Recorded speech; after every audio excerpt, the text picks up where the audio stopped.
Welcome to the Oshner Andrews Sports Medicine Institute podcast studio. I'm Nick Underhill out here at MetLife Stadium following today's Saints win. I guess they won. It feels like they won. They won. It doesn't feel like they won, but they definitely won the game over the Giants. And you are joining us for another episode of NewOrleans.Football presented by PJ's Coffee.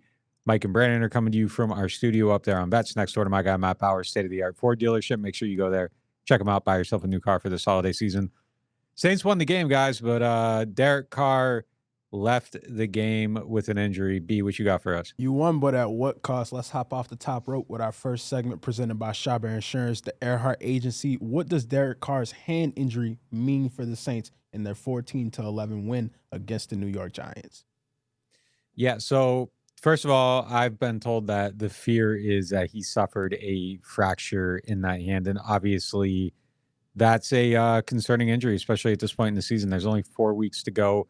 Quarterback needs both hands. It's the offhand, so maybe there's a way to find a way. But from what I'm gathering right now, and again, they have to do more tests. They have to figure out what's going on. But from what I've heard initially is that there is some, feeling that maybe he's not going to be able to play beginning next week against the Commanders. And my expectation then would be that Jake Haener would be the starting quarterback for the Saints at that point. So, I think it means a lot. I think it kind of kills their hopes of, if he's out. It's unreasonable, but internally they still believe they can be a playoff team. I think it would kill their hopes of being able to make the playoffs. I just don't think that it's a positive development if your eye is still on having week to week success against these teams and seeing Darren Rizzi go on this run and all that stuff. I think taking Carr out of that would kill it.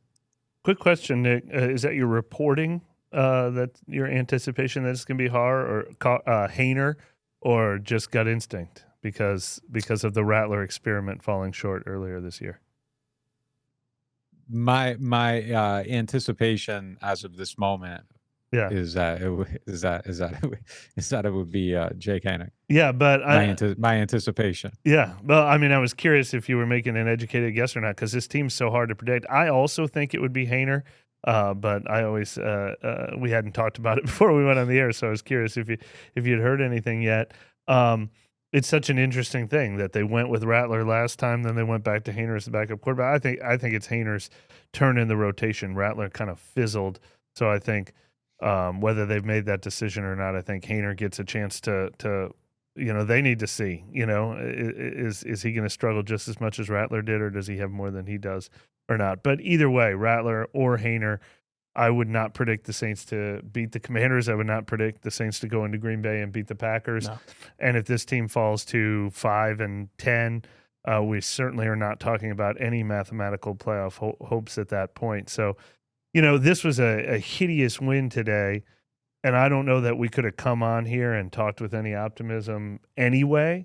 But if they still had Derek Carr, and they were able to go and beat the Commanders, we would be talking about a team that's still in playoff contention. Taking Derek Carr out of the equation, combined with kind of how ugly this game was before they won it, really makes that seem like a foolhardy conversation right now. I mean, look. If you still have Derek Carr next week, I don't think you can beat the Commanders because the way you were playing today, when he was in there, it wasn't good. It wasn't like, oh, well, they're handedly beating the Giants. You're struggling to get 14 points. So I don't think it was a guaranteed thing that they were beating the Washington Commanders next week, even though it's a home game. But I don't know, like even the Marshawn revenge game, like it wasn't – I don't think it was even happening next week. By the way that they were showing today that they are playing in that – low realm of, you had a fully healthy offensive line and you still weren't able to get things all the way going. Now, I understand rust and trying to get things going in different places. That wasn't rust. That was gross. Exactly. Well, you said it. Yuck. That was gross. Full-on corrosion. Those are words that you use throughout analyzing the game. Yuck, gross, all that kind of stuff, because that's what it was. Like, I understand you're missing Taysom Hill now, but you've done that already. So I feel like today's game didn't show emphatically that, if Derek Carr plays, then they're going to beat Washington. No, I still don't think that was going to happen. Yeah, so just to kind of go back to that, though, Yeah, my anticipation is that it would be Jake Haener. Now, like my gut feeling, if you're asking me what my gut feeling was, I would probably say Jake Haener too, just because you're talking about people now at this point. This again, and I've made this point on other things. This isn't a staff that is trying to look at the future at all. They're trying to figure out how they're going to win a game right now, and I think they probably feel like Jake Haener is a little bit of a better option to do it. I don't like either one. I don't like either one of them if you have to go out there and beat the Commanders or Packers. I don't like Carr with a broken hand if you got to beat the Commanders or Packers. If there's a way to roll him out there and throw enough tape on that thing and shoot it up or whatever you got to do to get him out there. Especially, I don't know if you could even do that in Green Bay. Like it feels like you're asking for a fumble to happen. It just kind of feels like it's cooked a little bit right now in terms of what you're doing going forward. And that stinks because right now Rizzy is 3-1. You should feel okay about this game in some respect. You grinded out an ugly win. Those happen in a season. You don't feel good about it. You barely beat the Giants, who are barely, not even barely. I think they're openly kind of not making their best effort to win games. You don't cut your starting quarterback and go to Drew Lock if you're making your best effort, just to win games at the priority of winning those games. So they're beyond that. You barely beat them, but there are games every year where people fall into a trap, and it's better to have an ugly win instead of falling into the trap. But there's nothing really to take from it. I mean, that's just a pale on the whole thing. And, let's talk about how it happened. I mean, like, I'm sorry, and I know he got hurt, and I don't want to come off as crude or insensitive or anything at all like that, but that was not a smart play. Like, that was crazy. I don't, like, credit to him for being a warrior going for it or whatever, but, like, that was not a well-calculated moment, in my opinion. No, I mean, you admire the spirit behind it, and Carr has been talking all year about how he wants to be more of a running quarterback, and Taysom went down, and he wants to lift some of that mantle and take it up himself. So maybe you even admire the run. I mean, it felt like we didn't even ask in the wake of the game if it was a designed run. It felt like it was a designed run for him. I don't know if he had an option to hand it to Alvin or run based on what he saw. So the running itself was a little dangerous, but the leap obviously was too much. Go ahead and live to fight another down on that one. That's how Jaden Daniels should play next week when he comes into town with Washington. Get out of bounds instead of fighting for those extra 3 yards. But yeah, you admire what was behind it, but you've got to draw the line between going up in the air and putting the rest of your season at risk, which is obviously exactly what happened. Yeah, I mean, you just step out of bounds. Like, just step out of bounds real quick and live to fight another down, like you said. I mean, that's just not that's not what you can do. You can't risk it. You're too important to the team. Their odds of winning games are significantly altered, no matter what. But especially if he's not playing. If he's not playing, yeah, it's over. We've seen it this year. Yeah, and look, here's the thing: they're never going to tank. They will never ever tank, and that's fine and that's great. But guess what? Like, if this guy's out, the decision to tank is basically taken out of your hands. So, it's just going to happen. Like, you're going to try your hardest and you're going to lose. So maybe, if he misses time, I mean, it's the draft watch is on at that point. I mean, I don't think you can do enough to make the playoffs. And at that point, like, I don't know, like, I know you don't make decisions to rush people back if he's not on the field. I mean, again, I don't think you're ever outwardly tanking, but at some point you have to start making somebody somewhere has to make some decisions for the longevity of this team. I mean, at a certain point, when you have everyone you can't pull off or whatever, but like if you brought back, let's just say, for instance, like Chris Olave when Derek Carr's not out there, that's crazy. I mean, at this point, anyone that's hurt, like somebody above the coaching staff, if this is the reality and, you go out there and you drop the next 2 games or whatever, at some point, somebody has to say, all right, like this is about the long-term health of the franchise. This is over. Let's just back off it a little bit. You don't have to do anything outwardly obvious. You don't have to do anything that even necessarily the players see. But look, you already put a healthy guy on IR this season. Like, you can do little things that aren't necessarily insane and call it roster management. They're not going to do that right now. But, they're 2 losses, 1 loss, 2 loss, whatever, away from even being mathematically eliminated. So I would hope maybe they would do something different for the last couple weeks. and maybe that would lead to seeing all these draft picks that keep being inactive every week. Maybe it'll lead to seeing Haener get the full rest of the slate, or Rattler getting back in there for the last 2 games or something. I would hope once they're mathematically eliminated that changes, but maybe even then it doesn't. But without question, they're going to go into next week's game trying to win.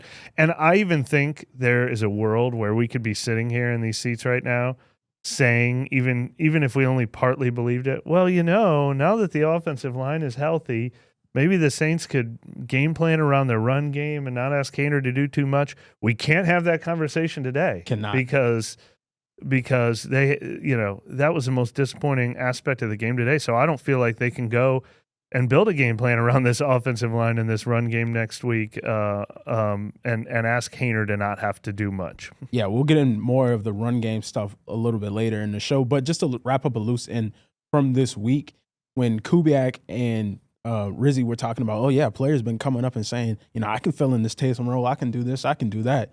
If it was Derek Carr, you should. It was. I know it was. You should have said. I know it was Derek Carr when they were saying that. People have been coming up and campaigning for it. My first thought was, I bet Derek Carr has been campaigning for it. Dude, it was a crazy play. Like, why is he doing that? I don't like. I understand it's like an ultimate winner play, but like you gotta can't be. It's like he was like yelling out Taysom as he did it though. Like no, like don't do that. Like you don't. I respect it. I respect the competitiveness, but it's just like, no, man. Like you are the guy that cannot be doing this. Like you have to live to fight another down. Like it can't be Valdez-Scantling, Cedric Wilson, Dante Pettis, Kevin Austin Jr. in a backup quarterback. Yeah. Like it just cannot be that, and that's what it is now. As far as like game planning around them or whatever, like no, I don't see. I won't be having that conversation until it's shown to me. I don't think they can win a game without the starting quarterback.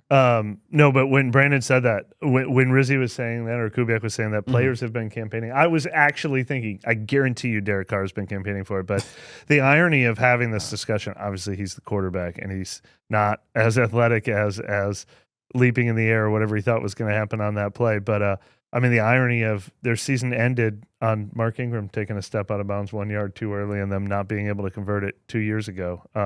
He was trying to fight for that extra yard. I actually thought he got it. I was rewinding, looking at the injury, the hand and everything. I never even checked the spot of the ball. They almost lost the game because of the spot of the ball. Maybe they should have freaking challenged it. At least let him go out with a first down. Let's roll into our next segment presented by Urban South and continue to dissect this game. What do we learn about the team after the win against the Giants? Like Nick said earlier to start our show, even if you could call it a win, what did they learn about the team after the win to the Giants? There were a couple of things with the defense that I thought were okay. Like they showed a little grit. They showed the ability to dominate against a tendency. I mean, Drew Lock obviously like throws the ball really, really like with a low release point, and that was something that they definitely were looking into attacking. But I don't think we learned anything about them, honestly. I mean, I think they just I don't think they played a good game, and I think they found a way to win an ugly game. And in a season where you're actually having success, these things these ones come and you overlook it. I mean, the Chiefs have won some ugly games against some bad teams or whatever, and you just kind of overlook it. But when you are a bad team trying to prove that you aren't a bad team and you're playing potentially, what are they? The second worst team in the league right now, and you almost lose to them. Yeah, I don't think there's a lot to learn from this. It's ugly. You throw it out, you move on. But I don't think anyone could really feel good about this game. It was weird though, because they kind of did. Like they kind of seemed like up in spirits and everything after the game. Loud music, partying, people talking about playoff picture and all that. And it's just like, man, like I don't know, like kind of you see the quarterback over there, like they're helping him put his shirt on right now. I don't know, man, like it doesn't look good. But I don't think we learned a whole lot about them after this one, but they found a way to win, and I guess you got to give them credit for that. I don't, and I'm usually one of the more like glass half full, rose-colored glasses, Pollyannish, as we've talked about. Like I'm willing to hear your positive spin sometimes, but I refuse to give the Saints found a way to win credit for this game found a way to win an ugly game is what happens with like that Eagles game in week 3, where it's back and forth, scratching and clawing, punt, field goal, punt, field goal. This was a Saints team that was just spotted every chance to win this game and spent 60 minutes trying to blow it. Drew Lock started 0 of 8, and the Saints could only post a 7-0 lead and then a 7-3 lead at halftime. Then they go up 14-3, and it feels like the Giants are like trying to tank, and they give up 2 4th and 10s while the Giants are trying. I guarantee their win percentage was like 0.01 multiple times in this game.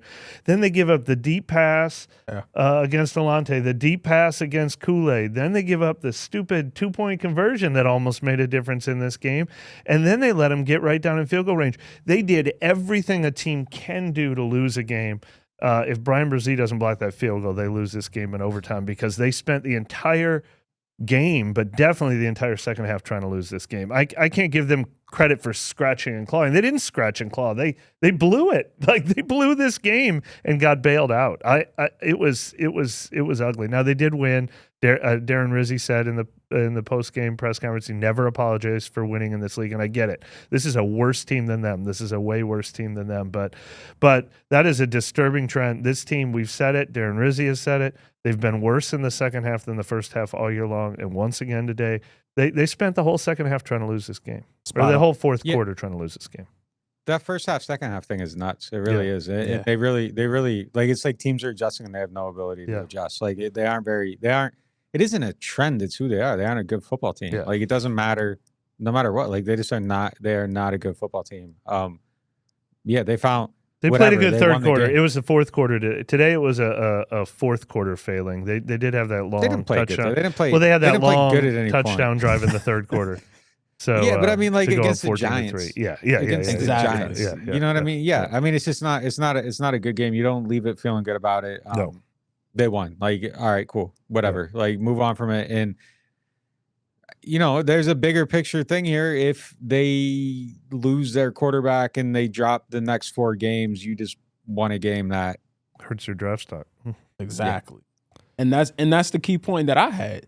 They won themselves out of a top 10 pick right now. Now, granted, tomorrow the Bengals play the Cowboys, so one of those teams have to lose. Right now on Tankathon, the Bengals are at 10, the Cowboys are at 12, and the Saints are sandwiched in the middle. But, man, you barely wanted to win this game. You got bailed out by Brzee. Whatever Brzee wants, he gets at this point on the flight back. If he wants a big piece of chicken, give it to him. You know what I mean? If he wants to sit in the front of the plane with the all the way reclined back seats, give it to him because, he bailed you out of this game. You wanted to lose this game, and you did everything almost in your power to lose this game, and Brzee bailed you out. But I don't know. You won yourself out of a top 10 pick as of right now. Now, granted, with the quarterback situation, that probably will change, but I don't know, man. Yeah. I'm not going to kill him for winning a game. I'm not going to say yet, but this is one that we'll probably look back on and say, man, it would have been, too bad they that played out like that. Because they probably aren't going to make the playoffs. Like they aren't going to make the playoffs, but I'm not going to be the first one there. We'll see what happens, but yeah, I think we're probably looking down the barrel of the path where they probably aren't going to win a lot more games if this Carr situation keeps them off the field. Ochsner Hospital for Orthopedics and Sports Medicine on Clearview Parkway is celebrating 5 years of exceptional achievements. The hospital's integrated team has successfully performed over 20,000 surgeries using the latest in cutting-edge technology. With nationally recognized services and impactful partnerships, they continue to lead the advancement of orthopedic and sports medicine care in our region. Rouse's Markets is voted best grocery store in New Orleans, best grocery store in Baton Rouge, Mississippi, Gulf Coast, Thibodaux, Houma, Hammond, Lake Charles, Mobile, year after year. Thank you for choosing us best grocery store on the Gulf Coast. Number 1. Thank you. Thank you. The number 1 grocery store in Mississippi, Alabama, Louisiana. 1 million customers a week can't be wrong. Welcome to Rouse's. The NewOrleans.Football show is proudly presented by PJ's Coffee. PJ's Coffee has some of the best drinks that you can find. They have locations all over the city. They have pastries and everything else you need to get your day started. So go check them out. NewOrleans.Football is proudly sponsored by Urban South Brewery, the makers of Paradise Park Lager. I love supporting local breweries, and when looking for a refreshing, easy drinking beer, I always recommend Paradise Park. In fact, I think it might be the best game day beer out there. If you want something a little lighter, try Paradise Light. It's everything I love about Paradise Park with just 96 calories and 2.6 carbs. And if you're looking for a family-friendly place to watch the game, I'd recommend Urban South's Tap Room in the Lower Garden District. They've got 15 TVs, 30 unique beers on tap, and mouth-watering urban smash burgers. The whole family will want to make Urban South their new living room, because at Urban South, they take laid back seriously. Looking for the best insurance coverage at the lowest price? Look no further than Chabert Insurance, the Earhart Agency. They are a local independent insurance agency right here in New Orleans, specializing in home, flood, and auto insurance. At Chabert Insurance, the Earhart Agency, their dedicated team will shop every available carrier in the market, ensuring you get the most comprehensive coverage at the lowest possible price. Why settle for less when you can have the best? Trust Chabert Insurance, the Earhart Agency, to protect what matters most to you. I do. I've been a client of theirs since 2021. Call them today at 504-326-6526 or visit them online at Protected by Chabert. That's 504-326-6526. Chabert Insurance, the Earhart Agency, your local insurance experts. Hardhide Ponchatoula Strawberry Whiskey is an 86 proof blend of aged wheat bourbon, American light whiskey, and fresh Ponchatoula strawberries. Blended in New Orleans, it is not for the thin-skinned. Look for it in your favorite stores, bars, and restaurants. NewOrleans.Football is proud to be sponsored by Firehouse Subs. Make sure you check out their location on Veterans Boulevard. Attention Saints fans, don't let pests and termites invade your home field. Trust the team at Red Pest Solutions to tackle those unwelcome visitors. Call the Red Man today for unbeatable pest and termite control. Score peace with no pest. Visit redpest.com, REDDPEST.com. Welcome into the Oshner Andrews Sports Medicine Institute podcast studio here on Veterans Memorial Boulevard. It is now time to hop on a positive note for the hard high player of the game. We talked about him last segment, Brian Brzee. Brian Brzee is the player of the game. Yeah, he ran away with this award today. And look, I think the blocked field goal alone would have got him this. Yeah. But the two batted passes, the sack, and a guy who just continues to make plays. He had 2.5 sacks in the 2 games before. Last week, he was one of our 3 up in a loss where we were struggling to find ups. And that's just huge for the first-round pick from 2023, who we still have some question marks about. I mean, his run defense has still been a liability, although that was one of the few pluses for the Saints. They held their running backs under 3 yards a carry. They couldn't stop Drew Lock from scrambling, but they held their running backs under 3 yards a carry. And Darren Rizzi said that was one of the talking points all week. The narratives out there, you have a lousy run defense. So he was part of an improved run defense, the sack that came on 3rd and long, a pass deflection that came on 3rd and long, another pass deflection, the game-winning blocked field goal. If we did talk a lot this week about guys we need to see good things from down the stretch or whatever. If we had changed that story to who are our top 3 guys we want to see dominate down the stretch, I think Brzee would probably be on all our lists because he's the 2nd-year first-round pick. If this guy can emerge like Tali Fuaga and be like guys you're talking about as top 10 players on this team as part of the foundation, that would be huge. I think Brzee, I don't know. Brzee might have had even before this game, might be having a better season than Tali Fuaga, I think. Yeah, but I'm saying if guys we're counting on that they can actually build around in the future, I think Fuaga's high on that list, I think, I don't know. I think there's an argument to be made that maybe Brzee's right there with him, though. I'm not, I guess my point is I've never been that down on him. I think his run defense is pretty poor, but that pass rush aspect, I think is something you can build around. I know PFF hates him, but I mean, I don't necessarily agree with how negative they are about him, but Fuaga's escaped scrutiny, I think, a little bit this year is the point I'm making. That's fair. That's definitely fair. But I guess I just mean if we were to say, okay, what are your assets going forward? I would have had Fuaga ahead of Brzee before. But if he's going to do things like this, he's earning his way up that list. Yeah, I mean, Fuaga hasn't been around long enough to be able to disappoint anyone. Yeah. Exactly. Yeah, like coming into it last year, I was way higher on Brazil coming into the season than I am right now. Like, there's been a little, there's obviously been a disappointment to some degree with it. But yeah, I mean, we'll see what Fuaga is next year. But he's a building block. I think Brazil is too, though. I guess that's the point I'm making. I don't know if one's bigger than the other. Like, I just don't know if we have enough information. But I think he's a good young player that you want on your team. But I don't know that I'm constructing my house on the back of Tali Fuaga yet either. No. I got to see more. That's the only point I'm making. I'm not trying to like tear him down. It's just, I guess the point I'm making is I don't know yet. We got to see. You want to see somebody have a good game, put Brian Brzee against the Giants, because last year he had his best game against Tommy DeVito inside the dome. I know y'all are big movie guys. It was like in that stretch of like those weird like horror fairy tale movies. There was a movie called Jack the Giant Slayer. Now there's Brzee the Giant Slayer. Because, I mean, last year he gave him the business. This year he continues to be the bright spot of the team against the Giants. So I like it. He's finding a way. Are you recommending Jack the Giant Slayer? I am not. I am not at all. I do not put that on me. Do not put that on me. I am not at all. But now it's time to get into the real meat and potatoes of this game. Let's go with the Jefferson Financial Federal Credit Union segment. 3 up, 3 down. Nick, we're going to start off with you. What player do you have up first? DeMario Davis. He probably would have been the player of the game until Brzee had to block that field goal. It felt like DeMario had made the game sealing play, and I thought he had played a pretty good game overall up until that point. His run defense was a lot better than it was last week. Coverage was pretty good, and then he had that pick. So he would have been the player of the game, I think, if Brzee hadn't taken it back. Started out Brzee, I think, was going towards DeMario, and then came back to Brzee. We have to go up ahead of down. Yeah. Okay.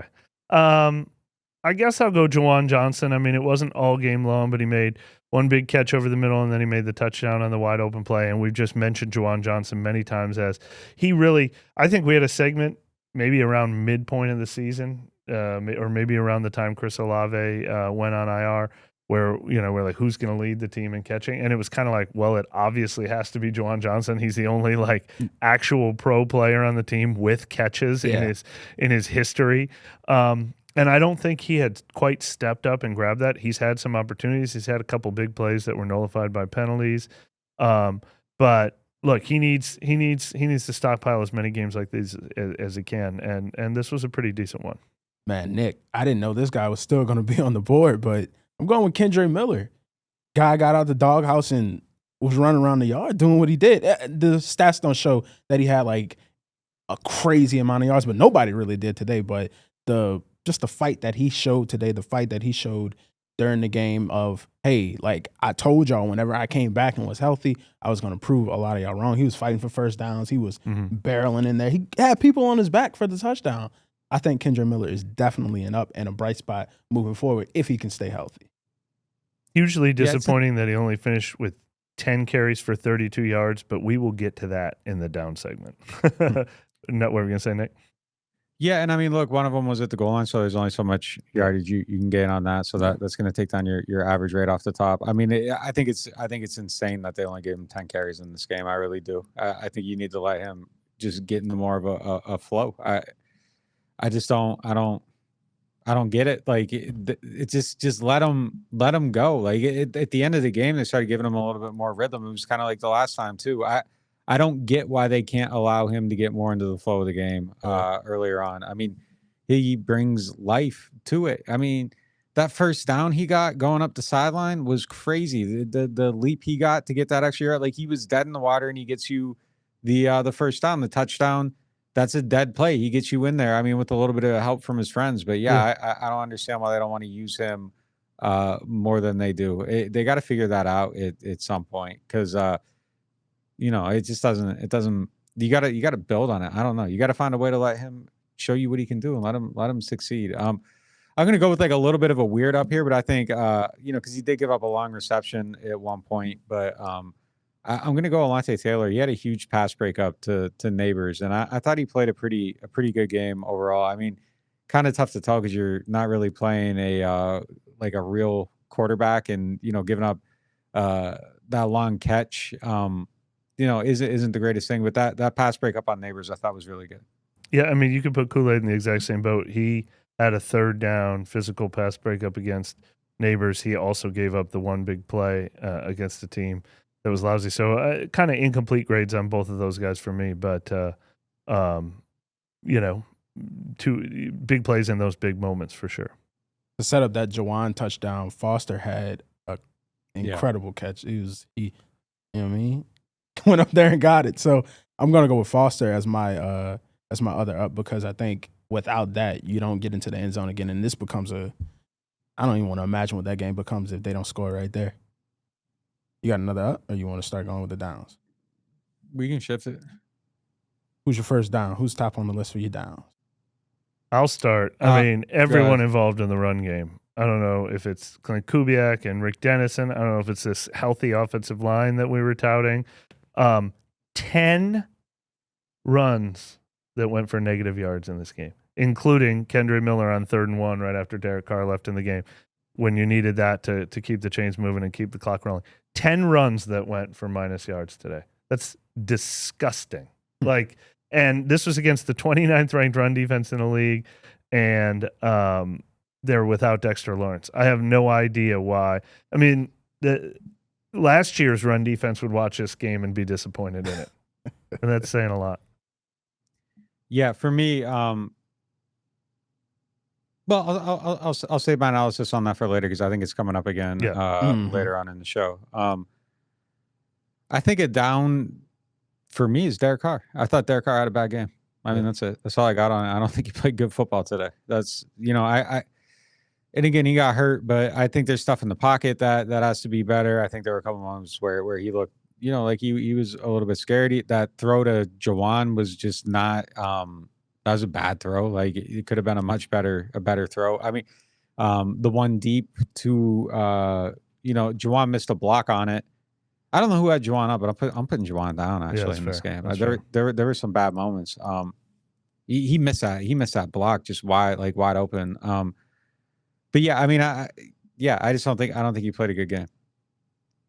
My down is going to be Jamal Williams. I mean, starting off the game, it looked like that muff punt was going to be catastrophic, Atlanta all over again. But then when he was in the game, 3 carries for 5 yards, when he came back from injury, it was like, oh, Jamal Williams is back. All right, cool. Because he's not going to do anything really too much. So I think, Nick, you had a tweet during the game, all of those carries, start transitioning them over into Kendre Miller so he can get going because, I mean, what is he doing? You know who I should have put in the up ahead of Juwan Johnson is Valdez Scantling because he felt like a little more of a go-to guy on his 4 catches for 51 yards. And at the same time, all these other receivers that we've been saying nice things about completely disappeared today. Kevin Austin, 1 catch for 5 yards on 5 targets. Yeah. Dante Pettis, 0 catches. And Cedric Wilson had 1 catch that was pretty important for 18 yards. But, man, Valdez Scantling feels like the only receiver that they can rely on right now. Ooh, can't forget about the specialists, Groupie and Hayball. Yeah. I mean, Rizzy showed you how you felt about Hayball. He just completely laid into him on TV. And Groupie, man, I understand it's outside. You're not used to kicking outdoors and stuff like that, but just you got to be outdoors. You got to be able to make it. You got to be able to make it happen because guess what? 2 weeks, where are you going? Green Bay, place that got you last year. Mm-hmm. You got to have that tight. You got to have that tight. Rizzy called the first half the worst special teams in recent memory. Definitely their worst half of the year. They tried to lose the game on special teams today. Did we get to Hayball yet? Did anyone say Hayball? I lumped it in, but I didn't go all the way deep. Rizzy so you let could take it. I mean, Rizzy just murdering that dude on the sideline. Yeah, he's absolutely into them. That was crazy. He was tearing into him. If you're someone who wants to see more of that and was upset that the last coach didn't, I mean, I'm sure you love it. So, I mean, look, I don't think there's any issue with him holding guys accountable. I think we know that for sure. Yeah. We got any more downs? Any more downs? No, I mean, we can keep going probably today, but no. I think we got all the way around the horn a couple times. I just want to make sure you get it all off your chest because there was a lot to go at kind of in this one. Nick, you had Taylor on your up. Of course, the big play kind of fluctuated him towards the end. But I actually put Kool-Aid not necessarily a down. It's more of like a grayish kind of area because he kept the beef that he had with neighbors. I wouldn't say beef, but the competitive like jiving that they had in college, LSU, Alabama. He kept that up, but towards the end, I mean, like when it counted, he let him get down there. Can't really do that. So, although and Kool-Aid would have Demario Davis in the down because he was pissed at when he pass broke up the ball that was going right into Kool-Aid's hands. Demario slides in and breaks it up and does his celebration, and Kool-Aid's like, "What are you doing? That was coming to me."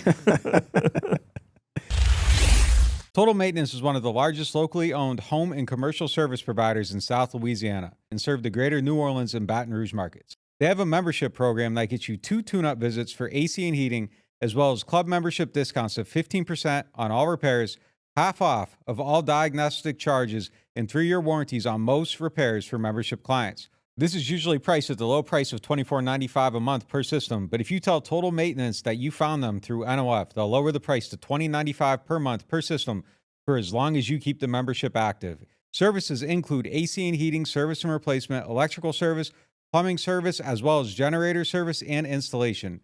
They are Total Maintenance. Find them at tm-ac.com or give them a call at 504-841-3300, or if you're in the Baton Rouge area, 225-480-1000. There's always that one person on your holiday shopping list that's just impossible to find the right gift for.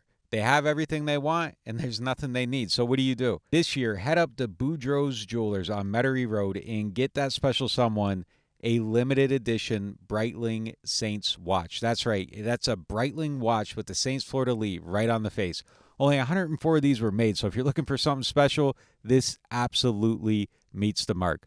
Boudreaux's Jewelers has been around since 1933, and they have a great selection of handmade jewelry, watches, and rings. It's the perfect destination for your holiday shopping. Boudreaux's Jewelers at 701 Metairie Road in Metairie. Martin Wine and Spirits is home to a selection of hand-picked barrel select bourbon, whiskeys, and much, much more. They are family owned and operated since 1946 and specialize in wine, spirits, gourmet food, gift baskets, catering, and tasting events. They have many locations, so they're never too far away. You can check them out in Metairie, New Orleans, Mandeville, and Baton Rouge, or if it's more convenient, you can always shop online. Whether you're a wine novice or a seasoned collector, you'll enjoy the Martin Wine and Spirit experience.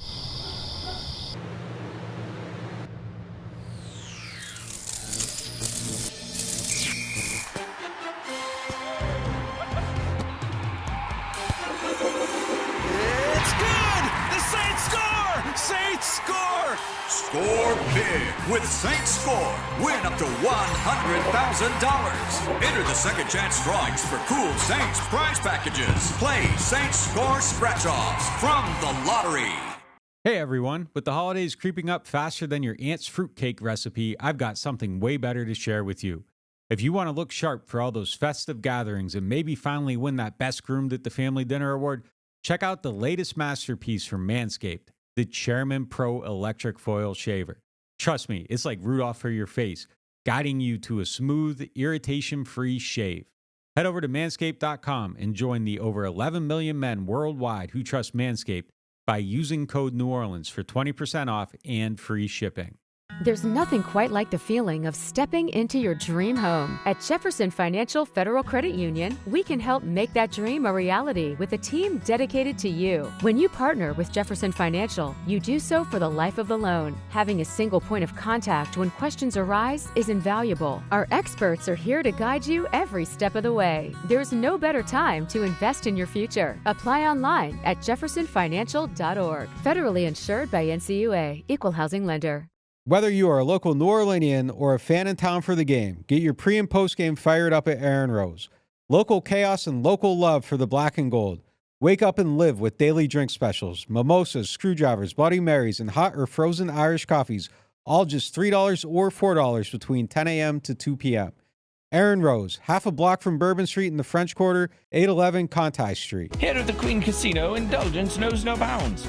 Prepare your taste buds for an extraordinary culinary journey. Start your day at Capital Coffee. Craving something different? 3 Woks Noodle Bar offers a tantalizing selection of Asian delights. At 1717 Kitchen and Cocktails, savor American cuisine with a twist. Or ascend to the loft for an elevated experience. Enjoy artesian grazing boards and exquisite craft cocktails. Join us at the Queen Casino. Your royal adventure awaits. Welcome back into the Oshner Andrews Sports Medicine Institute podcast studio. Let's wrap up this show with the Martin Wine and Spirits question of the day. Martin's is home to a wide selection of handpicked barrel select bourbon, whiskeys, and more. Martin's is so much more than just wine. Today's question is, why was the Saints' run game so abysmal? Say that again. Why was the Saints' run game so abysmal against the 29th run defense?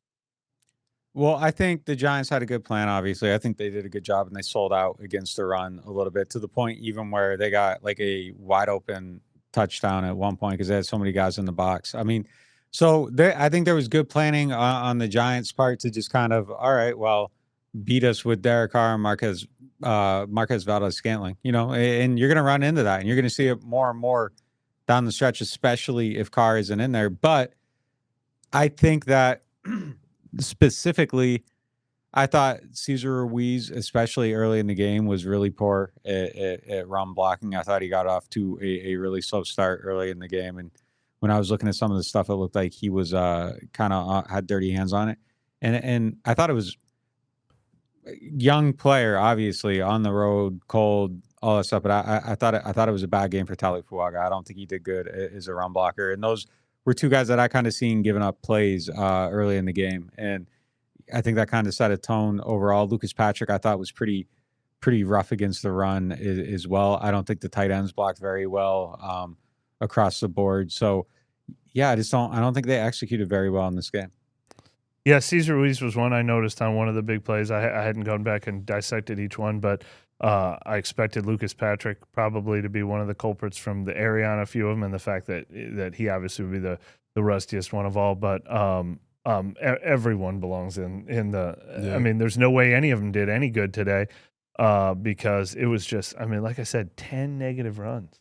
That killed drives. That tried to lose them the game. It was awful. And it had been a really positive part of this team for more than a month. It was a surprising setback for that group. So hopefully they can prove that's a one-off. That'll do it for this edition of NewOrleans.Football. We appreciate y'all for stopping in today. For those who aren't subscribed, make sure you subscribe so you can get the show early, just like the members who are about to get overtime next. Catch you next time.